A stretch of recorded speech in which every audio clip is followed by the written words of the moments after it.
How's it going, guys? As some of you already know, Jiabaile came out with some new versions of their 143 scale RC car, and I got a couple of those just to unbox and see if they made any changes between the original versions and these newer ones. So far, it seems like they really haven't changed much, but I'm going to take off the bodies and look under the hood and, see if they changed anything on the electronics or not. So I'll do that later on in the video here. But the newer versions you can get are basically these 5 new models on here, new body styles. So you got Han's RX-7, the Veilside RX-7 from Fast and Furious Tokyo Drift. I think that's a Polo. I don't really know that one very well. I think it's a Golf. And then the AE86, the RSR, and then of course the R34, the GT3 Mustang, and then the M3 GTR were the original 4 that we could get. I think they did come out with a different paint scheme for the R34. We could have the blue decals like from the Too Fast, Too Furious Skyline. So that's about it. Otherwise, there are no other bodies other than this that I've seen so far. So I got the RX-7 as the gyro version. So obviously if you get a gyro version, they'll put a sticker on the outside so you know it has a gyro in it. And then I got the RSR Porsche here. That's a non-gyro version. And I'm probably not going to use the electronics on that one. I'm probably going to convert it to rear-wheel drive, so I don't really care that it doesn't have a gyro in the electronics. But I just wanted to get one of the non-gyro versions anyway, just to compare, to see if it's any different than the older ones. But overall, I'm probably not going to be using electronics, so that's why I don't mind, getting one. And also, it's good to have an extra car for spare parts, because it's hard to get spares on some little pieces inside these cars. So if you can't find any spares, you can always just get a new car and then just use the one that you broke as a spare parts car, and then just drive your new one around, and then as soon as you break something with that one, just take parts from the old one to fix the new one. So that's one option you can go if you need to. But yeah, so I already have the BMW, the Skyline, the GT3, and the Unicorn over there from the original 4.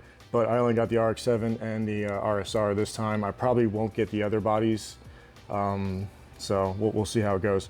But yeah, so overall, I think this is one of the best little cars you can get for driving around your house, for best performance to price ratio, I guess you could say.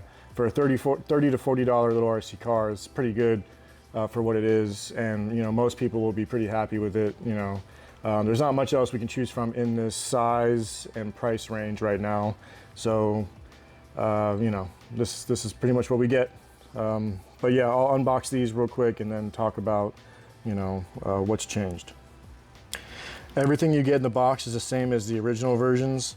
So you get the cones, the USB-C charging cable, and then the rubber tires for racing if you'd rather race than drift. They come with the drift tires right out of the box, so it's ready to drift when you take it out of the box. This is the RX-7. Pretty good detail, nice body. A good addition to their collection. And then this is the RSR. Got a really nice, good paint job as well.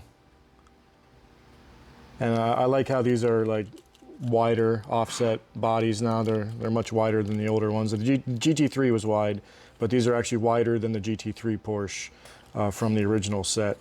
So these wheels are about 2 millimeters wider offset wise for these bodies than say the Porsche for its body. And the like the M3 and stuff has these smaller wheels that don't have much offset, so this will look much wider, much bigger than say the M3 because of the wheels and the size of the body. Otherwise, the chassis on the new ones is the exact same as the original ones, so there's no change in the size of the chassis. They're using the same exact piece of plastic, so the width is the same, the length, the wheelbase is the same for all the cars, about 63.5 millimeters or so. So nothing has changed when it comes to that so far. They're not changing the design of the body from what I can see. They're just giving you new options. So yeah, the transmitters are about the same as well. The gyro version has a little knob on there to change the gyro. It's the same transmitter that you've gotten since these have come out. The non-gyro version has the hazard light button there. It's the same thing. So no changes there. All right, so let's take off the bodies and look at the electronics to see if they've made any changes in that area. To speed up this video, I already took the bodies off. So we're looking at the non-gyro one first. This is the new one that came with the RSR. And this is one of the older boards that I have from one of the previous models that I don't use anymore, but it's a non-gyro version. It looks exactly the same. I looked at it off camera. There's no difference there. They're selling the same electronics, just with new bodies. That's what I'm seeing so far. With the gyro version, this is the new one on the right for the RX-7, and then this is my older one that came with my M3 GTR. The color of the gyro is different, which doesn't mean anything. And then the servo horn used to be a metal screw with a metal sleeve on it, and then they switched it to a nylon rod now instead. So hopefully that thing's sturdy enough to hold up over time. So we'll have to see when people start driving around how long that holds up. Other than that, everything on the board is exactly the same, no changes there as well.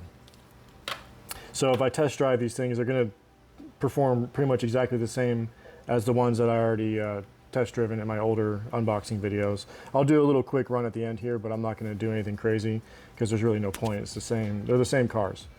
I have some rear-wheel drive setups that I will do videos on here soon. So this one I converted to rear-wheel drive and maxed out the steering the best I could on this chassis. So far it's come out pretty good. It performs well. I'm still tuning it, so I'm trying to get it locked in. So yeah, I'll talk more about it in another video. I don't want to talk too much about it right now, but this is a good little setup so far with the regular chassis that'll fit all the bodies that come for this car. It's just I don't have the stock electronics in here. I have aftermarket ESC and receiver, so that's how I can tune it from my transmitter and get it locked in. Otherwise, I can't do that with the stock electronics, and they probably wouldn't fit in here with the real or with the steering setup in there. So I'll do a video on that one later. And then this is the video I originally made on the adjustable chassis setup I was trying. And originally I tried to do individual suspension, and I kind of scratched that idea for now and just went back with the stock rear end and kept that adjustable. And it actually drives pretty well so far. So I'm happy with the way it's come out. You know, I maxed out the steering on this one. Instead of using magnets, I ended up 3D printing little mounts to mount this die-cast body onto the frame here. And that worked out pretty good so far, so I'm happy with that. Because I was going to have to 3D print this wing anyway, so I made it into part of the mount. And then I just ended up doing that for the front. But overall, it's actually drifting pretty good. It's on a little bit on the heavy side, but it actually drifts really well for its weight. I wasn't sure how the motor was going to handle it, but the motor seems to have no problem, so that's a good sign. So I'll do a video on this one as well. And then this is the surprise guest. I found another car that's 143 scale that's in the same price range as these cars. And it actually has individual suspension front and back with a metal chassis. It doesn't come with a gyro though, at least this version, not yet, it doesn't. It has like LEDs and everything in there, but I'll do an unboxing and test drive of this and then compare it to those and see which ones are better. But this one might be better platform to do a custom build on, so make an adjustable chassis with adjustable, like, you know, width for like with the swing arms and stuff for different size bodies. And maybe this will be better to mod you know, die-cast bodies on instead of that chassis. So we'll see. Maybe this will be a better option than these cars are for modding into rear-wheel drive. So stay tuned for that video as well. But that's basically it for this part of the video. I'll switch over to the test drive now, and then that'll be it. So hope you guys learned something, and then I'll see you guys in the next part. Okay, let's start with the non-gyro version with the RSR body. The headlights and taillights seem pretty dim, so the lights having trouble getting through the body because those LEDs are pretty bright in there. So that's one thing I noticed. Without a gyro, it's really a waste of time trying to drift this thing. It's just out of control. I'm actually going to use this body to maybe well, actually this chassis to maybe do another rear-wheel drive conversion. So I probably won't use the electronics. That's why I didn't really care. I might even have to use the whole chassis and parts and stuff as spares. We'll see. But there's no real point to really drifting this around. I'll just mess around for 2 seconds and then I'll switch over to the gyro version. So this is about as good as it's gonna get.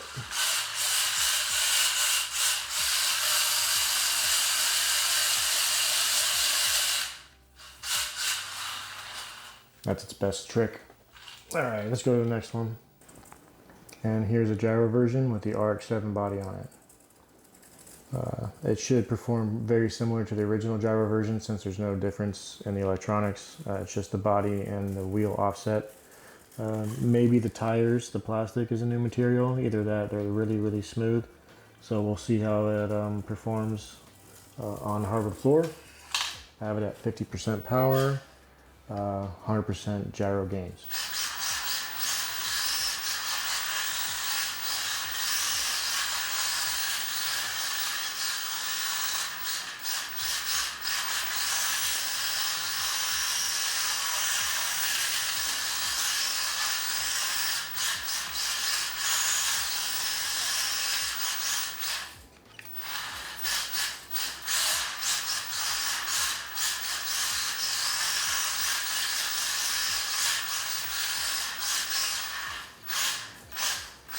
Not bad, you know, just takes practice. A little bit unpredictable sometimes, but that's just how these are. So yeah, if you were gonna get one, I would get one with the gyro installed. It does help keep these stable because, you know, these are so small. It's really just hard to keep a car this lightweight and, you know, not mechanically sound like a larger RC car is, to really keep it stable. So it's pretty good for what it is. So.